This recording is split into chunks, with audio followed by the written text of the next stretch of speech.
Welcome to my humble little office. My name is R. Keith Andrews. I'm a spiritual guide and paranormal adept. The journey continues today on November 5th, 2021 at approximately 9:32 a.m. PST. I've been looking for a way to get some sort of continuity or a direction together for this. And I was talking to somebody just yesterday, and we finally came up with a conclusion. By combining both projects that I've got both of the major projects I've got on the go. Okay, now before I get into that, just really quickly, if you like the video, give us a thumbs up, subscribe to our channel, okay, because we've got a lot of information going to be coming out, and hopefully I found a way that I can make it all make a little more sense by running an example through the secondary project I'm working.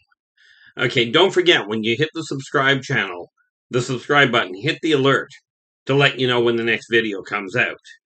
Now, the first project that I came in, and this is the one I actually returned to this planet for this lifetime, was to pass on one simple message. And that is that working together, we can make this a better world for virtually everybody. Okay, there will certainly be the exceptions, but that will be the first project. And to do that, much as I required the encouragement to really start this series, try English. I started this under the encouragement of the people off of spacedoutradio.com. March 6th of 2021, I started doing well, this is a live recording, so that happens. Prior to March 6th, I was getting a lot of people from spacedoutradio.com encouraging me to start doing a vlog. Lost the word for a minute. Now, again, regarding that, okay, I am on spacedoutradio.com tonight from 9 p.m. to 11:30 p.m. PST. Okay, join me there in any one of the chat rooms. I know that they're on Facebook, YouTube, Twitter, and a number of other ones that I have no idea really. But check them out if you've got questions regarding aliens, alien paraphernalia, alien agendas, this sort of thing. Drop us a line. We feed it right off the questions in the chat rooms. Okay, now I've been working in these fields.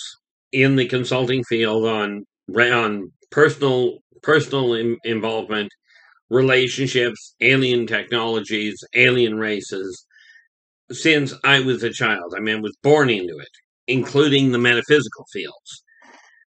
So, it doesn't matter what the question. If you've got a topic, if you've got a question, absolutely drop it in the comments below. Let me know what you think about the videos. And if you've got a question you desire answered that you don't desire the entire population to know about all right off the bat, there's a list of different contact points below these videos that'll tell you how to get a hold of me. Now, that said, okay, the idea that was brought to my attention yesterday, because I'm sitting there I'm going around in circles with no real functional direction. So it was suggested that I take the other project, which is this little series here. Okay. This little series. Okay, Yldrbac, The Birth of the Wolf Pack. Okay, Birth of the Wolf Pack is the first book that's coming to print. The Yldrbacian Chronicles, which is what that series is the other major project I've got on the go. And it was suggested that I really go into how that came about. For those of you that are artists, that are authors, or prospective authors, author wannabes, whatever you do, regardless of if you've got a manuscript written or whatever, and let's say you submitted it, and somebody's told you, oh, it's not good enough, it's too long or it's too short. Okay, absolutely take that whole concept, the fact that they're telling you it's not good enough, throw it out the window. Okay. See, first and foremost, well, we'll do a quick little synopsis here. This book is already in print. Okay, do I have the other? There's the other one. This one's already in print. The sequel, which will be the end of an epoch, is set to go to print next year. Early next year, as in January, February sort of thing. It should be, we've got it scheduled to be finished final editing by the end of December of this year. Okay, but now that one is 392 pages right now. If you buy it through Amazon, it's over 400, but that's because they've got a smaller format to it. Then we've got this book. This is Mr. Dreamcatcher. Now, it's only 11 pages long. It's a children's book. Okay, so when somebody tells you the book's not long enough, I got news for you. You can put together short. I've already signed the contract for that one. It will be coming out at the same time. I've already got it in print. And if you look at the list of publications below this video, you'll find them all listed and how to get a hold of me, the whole 9 yards. Okay, but like I said, it was suggested I start at the beginning. So that's what I'm going to do for the next little bit and see how that takes off. Okay, first and foremost, like I said, I've been working in the metaphysical field, dealing with aliens, dealing with past lives for my entire life. Now, you don't have to believe it. I'm not here to prove what I've gone through. Okay, I've dealt with the military laboratories, and, I've got enough corroborating evidence for me to be content, which is why I'm coming forth with it. Okay, and hopefully this will give you some guidance and some ideas as to how you can deal with things. So from that standpoint, where this all started, okay, in all fairness, and again, you don't have to believe this, but my first memories, as it turns out, come from while I was still in utero. In the third trimester in utero, while I was in utero, there were events that happened that I have had corroborated. Okay, the people that I had corroborate them, however, considering the fact I'm 58, and they were adults when I was born, which would put them in their 80s, 90s, so in all likelihood they're already deceased. I don't even know who the woman was I was talking to. But events happened that were corroborated, which worked out for me, and of course, given that my father on his deathbed corroborated the whole 9 yards as well. Okay, we start off there. When I was first born, the first day I was born, I flatlined in the incubator. That was when I ran into the Council of 12. That's when I ran into, the first time, when I ran into what many people would call God. God, Allah, I don't know what name you want to put on it, universe, source, there's a whole pile of names. I use the term God simply because, well, number one, I'm lazy and it's only one syllable. Okay, but what name you use doesn't matter. In any event, I started off, first and foremost, I died the first day. I actually wanted to head back and got turned around and told, no, you've got a major job to do. You came here for a major task. Well, that task was literally to let you know that working together, we can make this a better world for virtually everybody. But it does require the effort of virtually everybody. In other words, you yourself have to turn around and put the effort into changing the energy in your life to make your world better. It will have the side effect of rippling out and affecting the people close to you. Net result, if you take a whole pile of people, of people on their own, starting to change their life, no matter where you are on the world, eventually what will happen is people will start to realize they do have more control. You've got more control over your own life than what you may realize. Okay, the first thing that you do have to look at is the energy in your own body. Make sure you're feeling right. Okay, now I will tell you, doctors do have a point.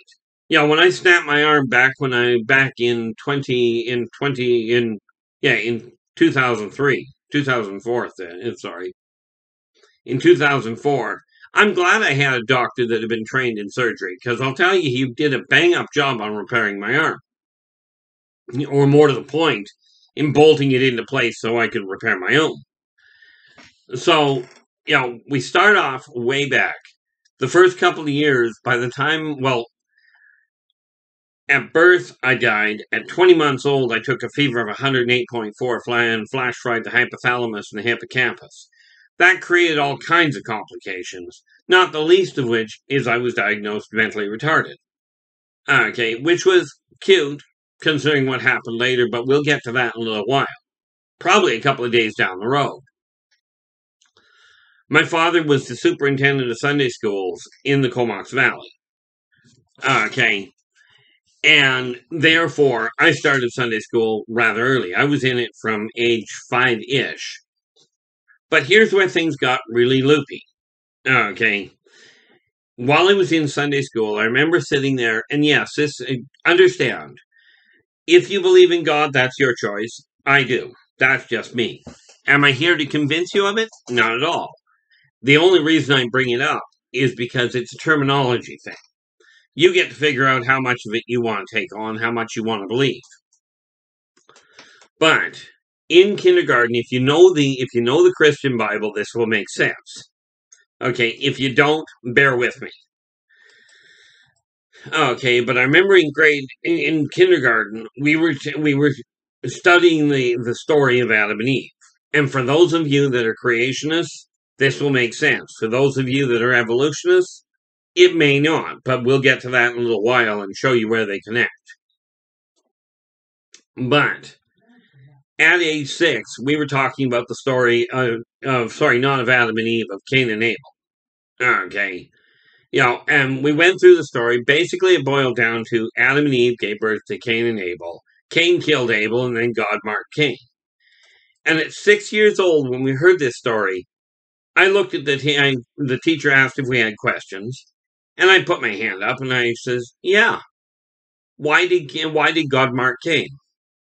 And of course, the teacher looked at me, and bear in mind, this is an adult talking to a 6-year-old, and she looks at me and goes, Weren't you listening? I says, yeah. She goes, well, I just went over it. I says, well, yes, you did. And so I reiterated the issue of Adam and Eve and giving birth to Cain and Abel. And she goes, so why do you want to know why God marked Cain? I says, well, think about it. I'm only 6 years old, and I looked at the teacher and I went, think about it. Adam and Eve gave birth to Cain and Abel. Cain killed Abel. And God marked Cain. Well, why mark Cain? Adam and Eve are the only two, according to what I was taught, Adam and Eve are the only two people left on the planet, other than Cain, and they already know that he did this. So why, pray tell, did God mark Cain?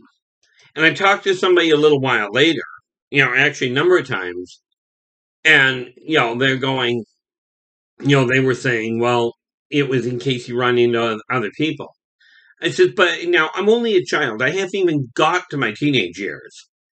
And I'm looking at these people going, but if Adam and Eve gave birth to Cain and Abel, and Adam and Eve are the only two people, this means Adam and Eve gave birth to everybody else. And I'm sure they would have already told them that, look, Cain is a bad person. Right. And they'd have explained the whole issue. If one of your sons goes completely off the rail, you're going to tell them. Okay. So I held on to that issue because I'm like, that doesn't add up for me, but I stayed with it. And I still continued going to church. Then a little while later, still while I was in kindergarten, maybe grade 1 at that point, we got covering the story of Noah's Ark. The great flood and how Noah built an ark, etc., etc. And we were talking, we were going through it, and the teacher tells us a story, and she asked, do you have any questions?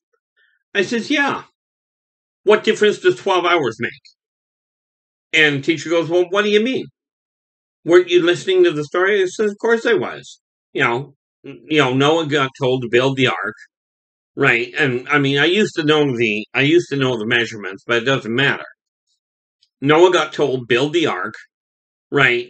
And then when the whole flood was over, He put the rainbow in the sky to make sure to tell mankind he would never make it rain 40 days and 40 nights again. And now that's the way the story was told to me. I don't know what you were told. A couple of things happened. One, I looked at the teacher and I said, well, I understand all that, but here's the thing.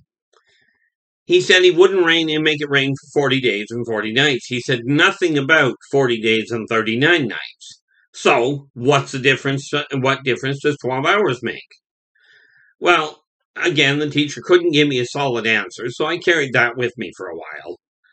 And then many years later, okay, for those of you that don't believe the story of the Ark, okay, that believe it's all a fairy tale, check your history books, because about 20 years ago, maybe 25 years ago, at the top of Mount Ararat, they found a boat made of that looked like it was made of the same wood. It was completely petrified, grown into the mountain. Okay, which does leave physical proof that the flood took place. Okay, so this is all happening while I'm in elementary school, in the younger part of my Sunday schooling. Now, I did go on to teach about the Bible. I never could quote sections of the Bible and could never do it. Even today, while I'm reading the Bible, okay, I'm reading the Bible because I told my dad on his deathbed I would read it cover to cover. Okay, so I've just started reading Joshua. And again, if you're not Christian, if you don't follow the Bible, doesn't matter. This is what I've gone through. And there is a place I'm going with all this. Okay, because all of this ties together with the Yldrbacian Chronicles. Now, with that in mind, okay, I covered that, and then as I got older, I started questioning things, even more so than I already had.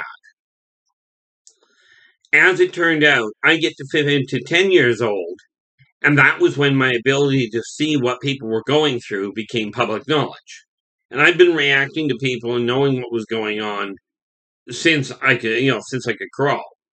Okay, it's just that's the way my life has been. My life is more science fiction than it is anything else, at least by modern definition. So at 10 years old, I'm sitting down on the bench at the ballpark where I grew up. And I'll use the term growing up a little loosely, but I was sitting there. I'm only 10 years old, and 10-year-old kids do not think in these terms. Okay, just take my word for it on that one for the moment, unless you know otherwise. But I'm sitting there, and a really nice-looking 16, 17-year-old girl sits down on the bench beside me. I do not know to this day whether she said anything or whether I just picked it up. But what I heard was, I don't understand it. I've had a boyfriend for the last 2 years. We used to do everything together. Now he won't touch me. He won't even look at me. Why not? So, of course, I'm sitting here, and I heard this clear as a bell, so I just looked at her, and I says, well, because he's sleeping with your best friend. Now, especially at 10 years old, understand, kids do not think about what sleeping in adult terms means. So this kid looks at me and goes, well, what do you mean? I says, well, they're crawling into bed together. She goes, well, how do you know it's my best friend? I says, technically, I don't. I says, but she looks like this, behaves like this, you met her like this. And the girl looks at me and her mouth is on the floor and she goes, that's my best friend. I says, I know I'm overstepping, but you might want to redefine your definition of best. From there on, people were lined up looking for me at recess, lunch, before school, and after school. Okay, they all wanted to know what was going on. And of course, you got to remember, at 10 years old, the Vietnam War was just starting to wind down. Okay, so, there was a lot, and I grew up on a military base right smack in the middle of the British Columbia and Bible Belt. Okay, up in Canada. So, I had people lined up. Now, that sounds really hokey when you realize that I was an outcast amongst the outcasts. Right. Of course, being diagnosed mentally retarded and epileptic, it really cut down on a lot of things. But when I went to my 30-year grad reunion, and the first person I ran into asked me point blank, he goes, weren't you one of the counselors? I says, no. I said, I was actually a student. I just happened to do more work than both counselors combined. And the reason for that is, as I'm sure you remember, teenagers and children will not go and talk to adults if they can get around it. They just won't open up to them. It's been that way for centuries.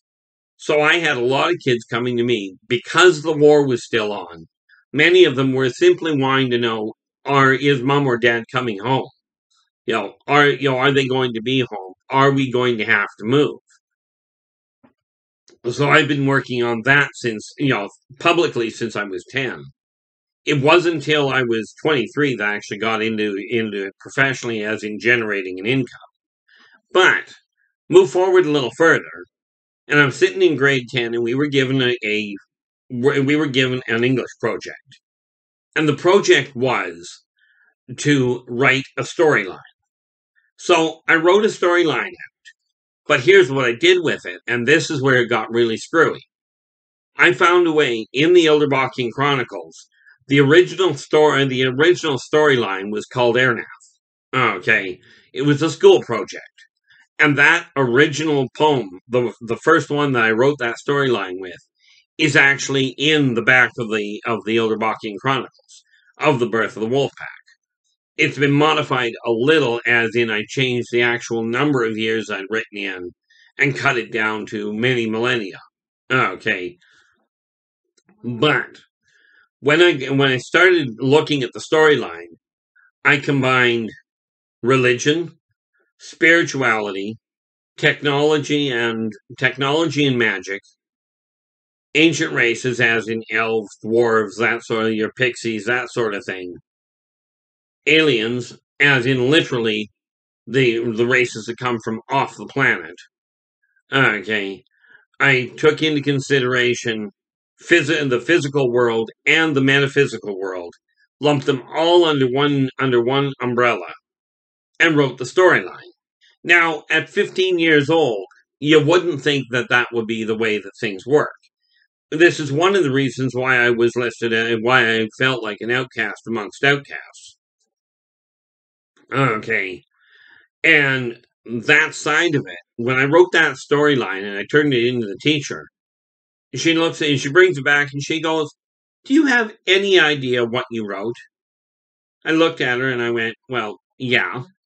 I said, "I wrote a storyline." I said, "Granted, it's going to take me several volumes, to get it written, to get it published, but it's a storyline, right?" And now the other thing is, you got to remember, the way that the school was set up, we sat in alphabetical order, which meant I was always first or second in line receiving my paperwork. On this particular day, she bypassed me to hand all the rest of them out before she came back to talk to me.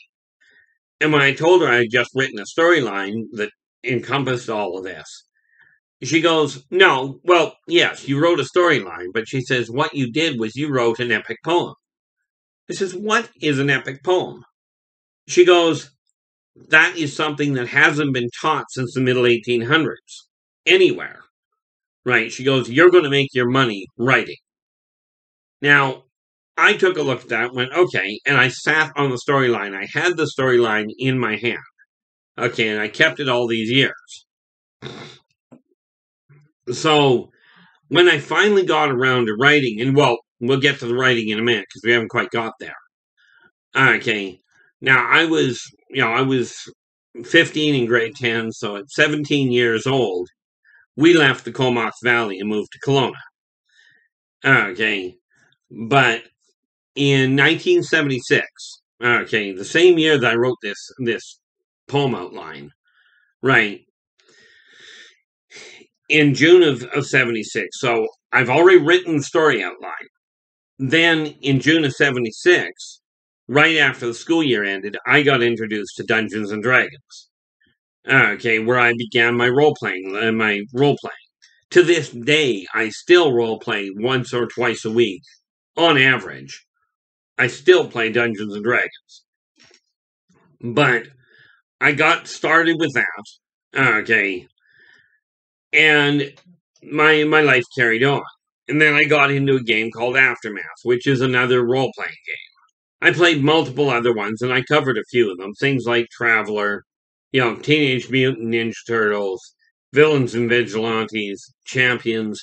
For those of you that are gamers, these may make sense. You may remember them. Okay. And there were a couple of others. I keep forgetting what the first one was. I keep wanting to call it Omega, but that wasn't what the name of it was. But anyway, I got into gaming, and I've been doing that ever since. And then I got into Aftermath, and the amount of fun that I had with the gaming crew and with the characters that these other gamers built, coupled with the acceptance I felt in this whole field. We were playing in a place, and because we all gathered at one home, we ended up looking at this home as, we used to call it the Hobbit Hole. Okay, and it was a place, the people that came from, we all had our problems. Many had criminal issues, many had drug issues or abuse issues. In my case, I was simply so withdrawn, my self-esteem so low, that I literally would not tell my parents anything about what I was going through, because I didn't feel worthy of it. I really did not think that my point of view mattered. And I was even to the point where at the gaming table, I would keep to myself, aside from while we were actually gaming. When I first got to this group, okay, the first 3 weeks I was there, I would be there 5-6 hours a day. And if I said 2 words to the woman that owned the place, that was paying rent there, if I said 2 words, I was talkative. Right. This is the kind of people that I had dealt with. Now, I will carry on with this tomorrow. For today, I've got a lot of other things I got to get done, and I do my best to keep these down to the half-hour mark. Hopefully, this is going to work well. But I would like your opinion on it. So absolutely leave a message in the comments below, and I will do my best to respond to them. Until tomorrow, take care of yourselves and each other, and for pity's sakes, stay positive.